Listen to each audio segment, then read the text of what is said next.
30 centimeters or something up there. Yeah, I'm just up in the woods here and looking at some of my trees here, measuring how big they are and stuff. Just 30. So those are okay. The reason is I was the day before yesterday I was took a little road trip and went to a company that sells sawmills. Those guys. Quite an interesting day actually. I went in there thinking I was gonna actually buy the Frontier OS18, the entry-level Frontier sawmill. That seems fine for me. It takes about 45 centimeter logs. As you saw, those are 30. I think there's another method you could use. You measure 130 centimeters up the tree, and then take the circumsphere, is it? And then divide it by pi. Then you get something like that, I think. To get a better measurement, I guess. But I'm not gonna... Okay, let's see how big this is. I think you're supposed to go 130 centimeters up, about here. Then measure the circumference, it's 108 centimeters. And then you're gonna divide that on 3.14 or pi. Let's see, 108 divided by 314. So that's 34 centimeters. How much is that in inches then? Let's see. About 13 and a half. Okay, so that's okay. Let's check the next one up there. And this one, maybe it's the same, a little bit smaller maybe. About here. 103, so it's a little bit smaller, this one. This is a big one over here. That one. Yeah, so I went in there and yeah, he was bragging about that sawmill and it was very good and stuff. We were looking at it, he had it in the shop. Actually, beautiful. It's a little, when you move it, to move the saw head or with the, on the guide rails there, it's a little bit floppy like that. But it's good enough for me, I was thinking. And yes, I got a quote for that in my budget. I don't have a lot of money, but I have what I have. But that's another story. So yeah, I was thinking about pulling the trigger, but then he wanted to show me another sawmill. So he had a demo one out in a shed there. They had lots of, they had Norwood and Virex sawmills, I think. Those are $40,000-$50,000 sawmills. Some of them, at least the Virex ones, they're hydraulic sawmills and stuff. So that was out of the question, but for my little wood here. But he wanted to show me a wood mizer LX30 that they have there. I think it looks more basic than the Frontier, but I guess that's a good thing. It'll last for years. That's a sawmill you can pass down for generations, I think, unlike the Frontier. At least the OS18. I don't think that's as durable as the other one. And the engine, that's why he wanted to show me that one, because that's a 9.5 horsepower engine. and a cooler engine, and the Frontier has a 7.5 horsepower live fan, some Chinese thing, I think. I don't know much about those engines, but it's a better engine. And he was going to give me a very good deal on that LX30. That's well, the base is $5,500, a little over $5,500, and my quote for the OS was $3,600, I think, and that's with an extension, automatic watering or lubrication system, some other one of those log things, the turner things, I don't know what it's called, and some stuff, yeah. Some legs as well, some legs to get it up higher from the ground. And so it's a lot of equipment in that price. The other one, he gave me a quote for $4,600, 46,000 Norwegian for the LX30 with an extension and some legs and some other stuff. The things you need basically to get that sawmill running. Not with the log thing, he forgot that thing. And it was with 5 extra blades, that's also included on the Frontier. And yeah, I have the quotes inside, I can show you. But that got me thinking, and that one can take trees up to 56 centimeters, I think, and the Frontier only takes 45. So these guys are on the limits if I get them down here. This is 40, but it depends on how you place the log, of course. So I don't know, that's why I'm out here measuring now. I'm gonna go down there and measure those trees down there. Big tree, at least for this part of the world. Looking at it, it's 40. Let's do the thing again. Let's see. Should I measure from down? I guess I should measure from here. Actually, the usable part. 130.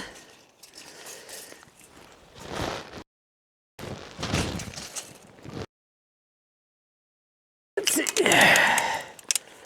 So this is 143 centimeters. Get the phone out.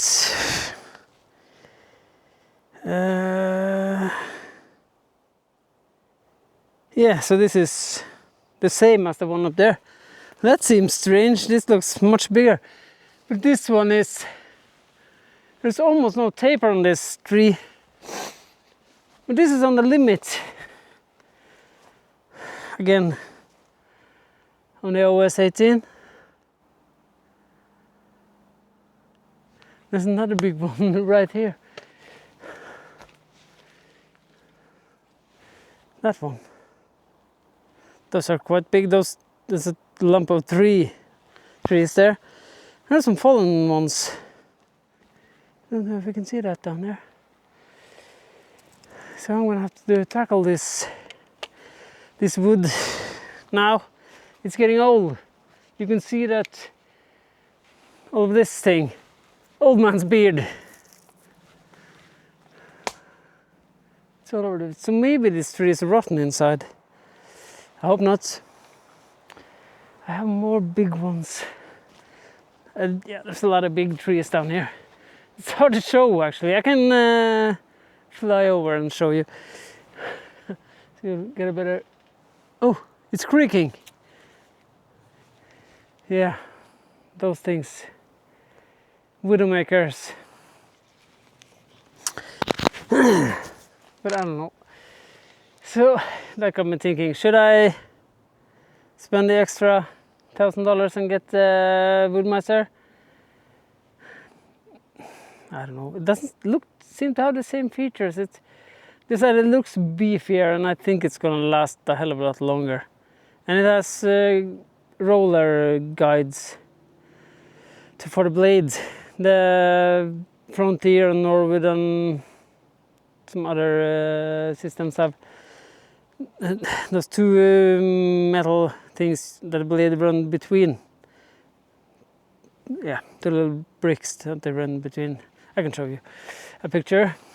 But the wood mizer has roller guides, and the guy said that's much better for the blade tension and keeping the blade straight, getting nicer cuts. I have no idea. I just believe him. But yeah, so I don't know what to do. I I went in there thinking I was gonna buy an OS18 because I want to rent it out too, you know. And that's comes with some wheels on the back of the saw head thingy, so you can easily just take it off, and the tracks are really light and stuff. The wood mizer, I don't think you're moving that much. You need to have a forklift or a tractor or something to move the head on that. That's a substantial amount of steel, that thing.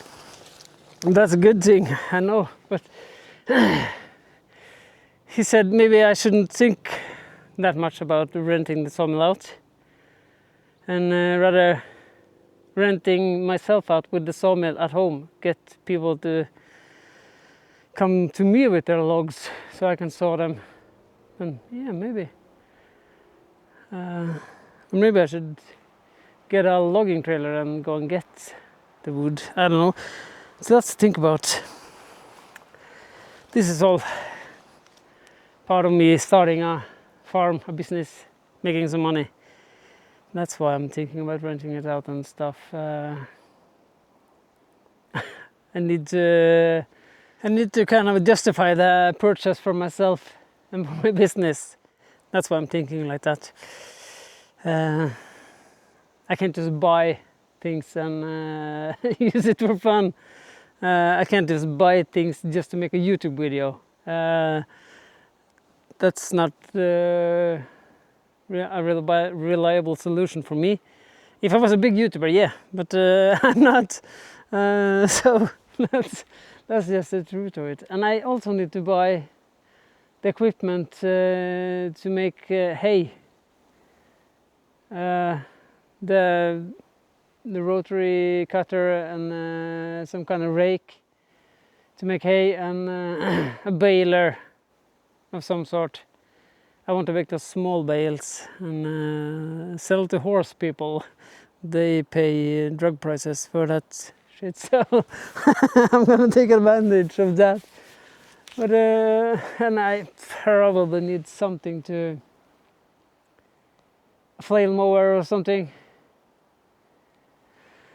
Yeah, so it's a lot of things I need to buy, so I can't just splash out money on anything here. I need to justify it. But I have a lot of trees, and I can sell the lumber, and I can use the lumber myself to build the sheep barn and stuff when that time comes. And a hay barn. I have a barn, but that's full of other shit, so that's more for storage of other things. Yeah, but then when I came home I was thinking, yeah, maybe I should. Should I buy that one? Should I not? But I've also been looking at another one, the Woodland mills. Yeah, that'll be more expensive. That'll be about $6,000, I guess, with all the stuff you need. That has more features than the wood mizer, and it looks to be just as good, reliable, with the thickness of the materials and stuff, and it has the automatic watering or a lubricant system, and it's you can buy it with a 9.5 and a 14 horsepower. I don't know the price of the 14 horsepower. I haven't found that one, or have I? Is it 4,006 for the? Yeah, something like that. I'll show you a picture of it. But that looks good. The downside is there's no dealers nearby. It's about 2 hours where I went to those guys. So that's a real good positive for me, at least. I can go there if something goes wrong, and they will give me a full warranty, a new warranty on that demo machine. They have used it for a year or something. They wanted to sell it because they are going to put in an electric one instead of the petrol powered one. So that's why they gave me a good deal. I guess I can push that price a little bit more. I'm hoping. I don't know. But yeah, Woodland Mills HM 122 and 126. I think I want to go for the 126 actually, if I'm gonna just this tree. Oh, that's a big one. Let's measure this one. That won't go on the OS18, I think.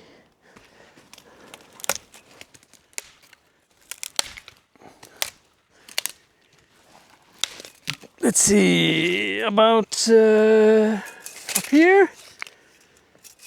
Can I get this around? It's a big tree, this. No.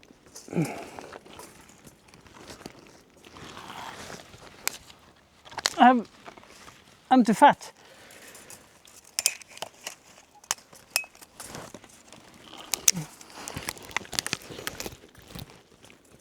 Where are we?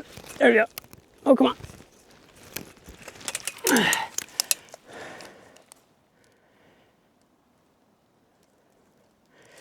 140. Is that the same as those? No. Let's see. Yeah, it is. This looks so much bigger. If I...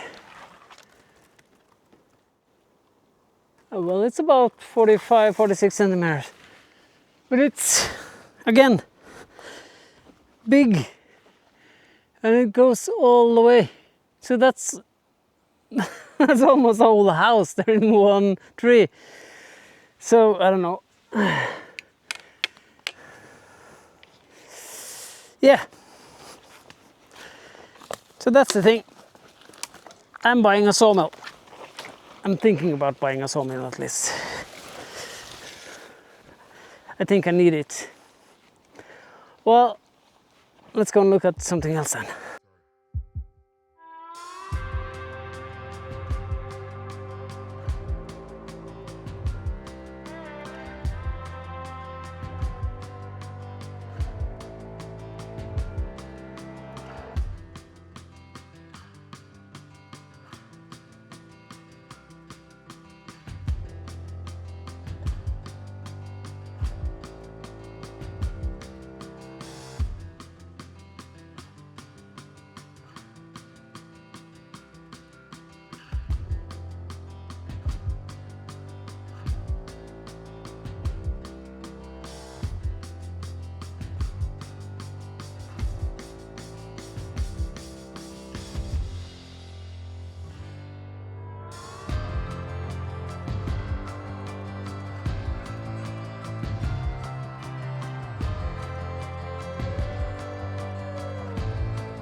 So, what's this dingus doing now, you must be thinking? Well, speaking of sawmills, all of this rubbish, everything is left from before I bought the house.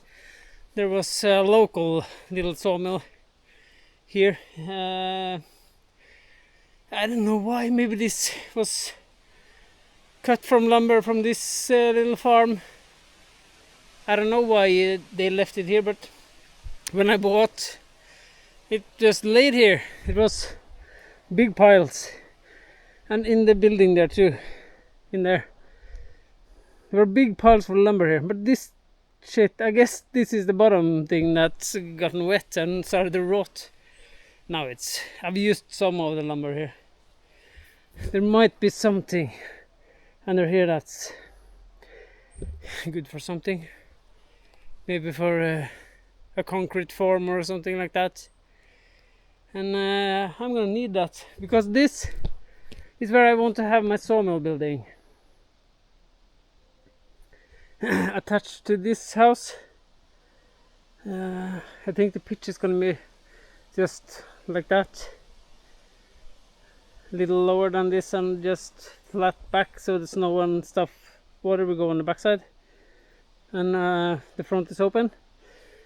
And then I want to pour concrete slab here. I'm gonna have a lot of cleaning or tidying up to do before I get there. But then I can just push the lumber through this hole. And in here there is a concrete slab on this floor. So if I clean this out, I store my scaffolding and my pallets in here. You've seen that before. So that's a plan, at least. Maybe it won't work. Maybe I'll get tired of pushing them through that little hole. But the plan is good, I feel, to have it here. Easily accessible, dry storage, so we can dry up in there. And look at this wall. Beautiful, isn't it? I actually want to take this down and put it in my living room as a feature wall in there, because it's sunburnt. I think it's really, really beautiful. Too bad it's not the whole way down, but that gives it some character, I feel. Maybe I'll cut some live edge boards to put on this, and take this down and use it inside. Maybe. But that's the plan, to clean this place up and look what I'm working with here. And you see this tree back here. This is now that's a big boy. Look at that thing. Oh my god. It must be... Do I have my measuring tape on me? I do. Let's see. Someplace here. I'm not gonna go around this, so let's see. If we go there, this is 60 centimeters across. So that won't go on any of the sawmills I'm looking at. Yeah, the Woodland mills will take it. But we'll see. So that's the plan.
it's coming along, and it looks like there's a solid, good base here.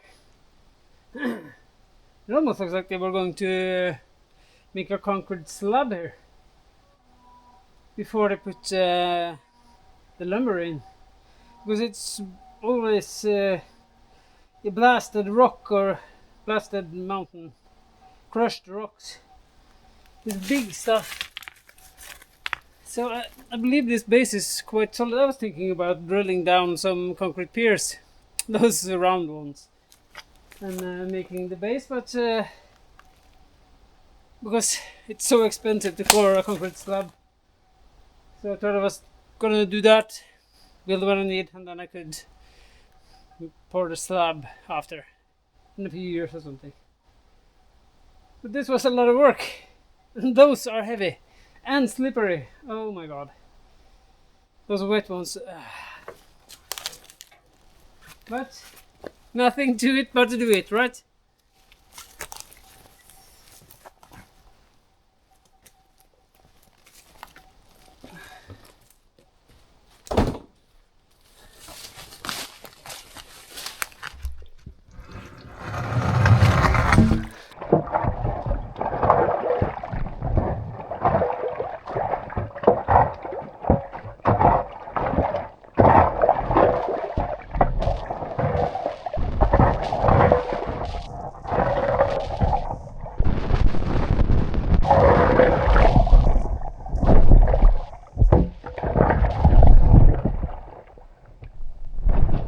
I had to clear this ditch, this culvert I dug. I obviously filled it up with some dirt, so I had to make a little contraption here just to clear it out. So now it flows. I was walking the dog up here and I saw there was a lot of standing water on the other side there. Let's see now if it flows. Yeah, now it floats.